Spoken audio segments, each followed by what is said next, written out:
Is Deebo Samuel a glorified running back? I've seen this take from a lot of 49er fans. A lot of people seem to feel this way, and it's obvious why. It's how the Niners use him. He's almost as much a running back as he is as he is a wide receiver, or at least that's how they've used him so far. Would you say that he's a glorified running back? Yeah, so I also saw this conversation on Twitter. Saw it at a totally different time than you. I saw it about 2 a.m. Central Time last night. I finally scrolled through Twitter. I hadn't been on Twitter all weekend. And I finally scrolled through Twitter, and I see this just outrage. And everybody who knows me knows my favorite football player in the NFL is Deebo Samuel. So there was a tiny bit of emotional reaction from me like, wow, how can you say this? So let's get into this conversation. No, he's not a glorified running back. Like, I don't. First of all, that's a little harsh. It's a little harsh. That's so harsh. I don't understand that, and it could have been just said in exaggeration, whatever. But I think the entire concept, because I feel like it's not just the first person that said it. I saw enough people agreeing with this take. Just makes no sense to me.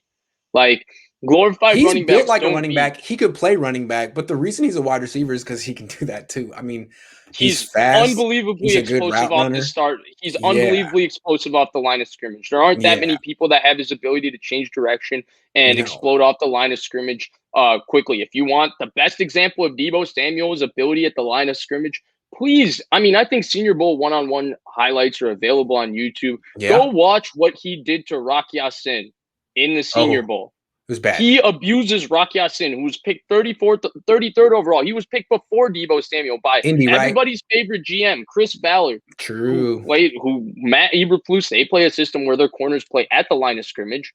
So they play cover two, right? Assume, right? They play cover two. Right. And so corners play at the line of scrimmage. Right. That's why they had Xavier Rhodes, who had success there. Yeah. So what does that mean, Grant? That means what? Rock Ya-Sin is probably pretty good at the line of scrimmage because he fits that physical profile. I haven't watched a lot of very strong dude, good at tackling.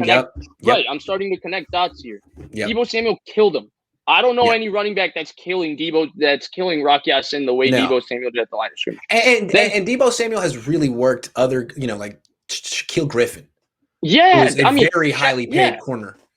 Yeah, and that's the play I always go back to. I did this topic last year actually during the season about Deebo, and I go back to that play when Jimmy Garoppolo underthrew him by half a yard on the play that probably finishes it in OT.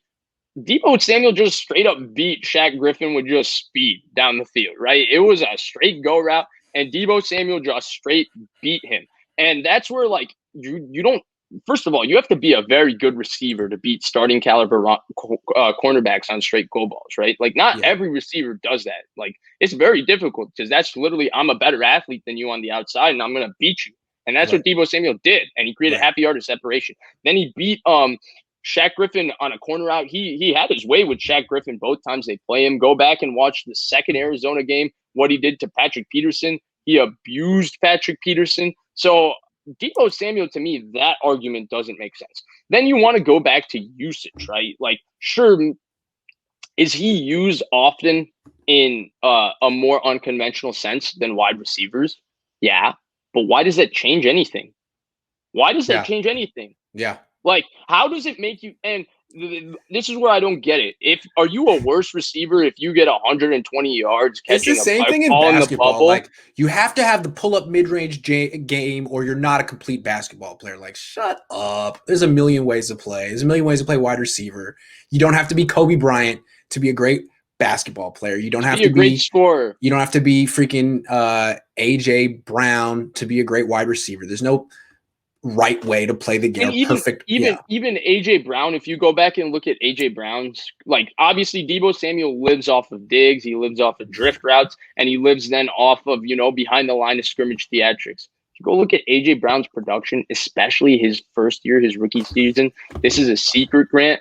Don't tell anybody this, but AJ Brown lived off of in-breaking routes. He actually struggled to run out-breaking routes as a rookie. I want to see if I still have this stat. I might not have it anymore, but there was a stat with AJ Brown that like I think 70-something% of his yards as a rookie came on in breaking routes.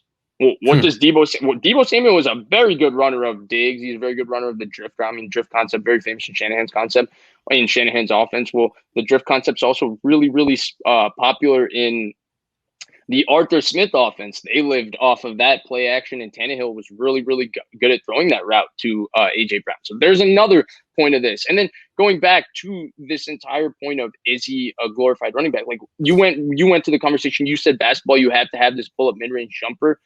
I actually don't get that, right? Like we don't discredit Randy Moss. Like nobody sits here and says Randy Moss wasn't a great middle of the field route runner, right? Yeah. He didn't play the position the right way. Yeah. So Randy Moss. So all his numbers don't count. Yeah. I think Tyreek Hill is the best receiver in football. If you're going by the technicalities, Devontae Adams, Stephon Diggs, Amari Cooper, these kind of guys are more complete in terms of the technicalities of the receiver position than Tyreek Hill. Sorry, Tyreek Hill is just more explosive. He's more faster. He's better with the ball. Or he's faster, not more faster. He's better with the ball in his hands. He's got a higher vertical, and he just makes more big plays. So, yeah, he's a better wide receiver than all of those guys, in my opinion. And he's not as complete as those guys, even though he's good. So I just don't understand this conversation with Deebo. I don't get it at all. I think there's enough shown between what he did in South Carolina and what he's done early in the NFL where this shouldn't really even be a topic. And even if he is a glorified running back, guess what? That glorified running back single-handedly won a game against the best defense in the NFL twice. He did it against the Rams twice. And you go back and look at look at the target breakdowns when him and Ayuk played on the field together, right? Ayuk's biggest game, I would say, with Deebo on the field, and I'm doing this off the top of my head because I never had a chance to be able to go check the actual box scores, is Buffalo. Yeah. And Buffalo was a game that I think a lot of people had the conversation of why didn't Deebo Samuel get the ball enough? Because you were coming off of a game against the Rams where he single-handedly won the game for you late down the stretch. And if you go back and watch the film, McDermott and that Leslie Frazier and that defensive coaching staff did a lot of really, really creative things to take Deebo Samuel away from that football because game. They saw him as the right. Yeah. But otherwise, you go down the list and you look at the games that the two of them played together. I mean, the New England game, I would say, was pretty even, but there was still a focal point on this kind of stretching the defense horizontally. And when you're stretching the defense horizontally, nobody on this offense does it better than Deebo Samuel. He attacks the perimeter with such force, violence, and explosion that I would say he does that better than anybody. You look at the first Rams game, Deebo Samuel was the best player on the field. You look at the second Rams game, Deebo Samuel was the best player on the field.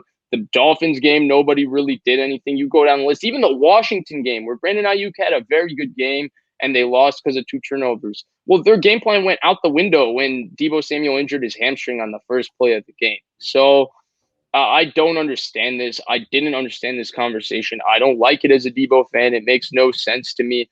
And even if you can make like maybe a case, even though I don't think you can, that he's a glorified, quote unquote, glorified running back, there's absolutely nothing wrong with that because as I made the case before, he is still the most important player on this offense.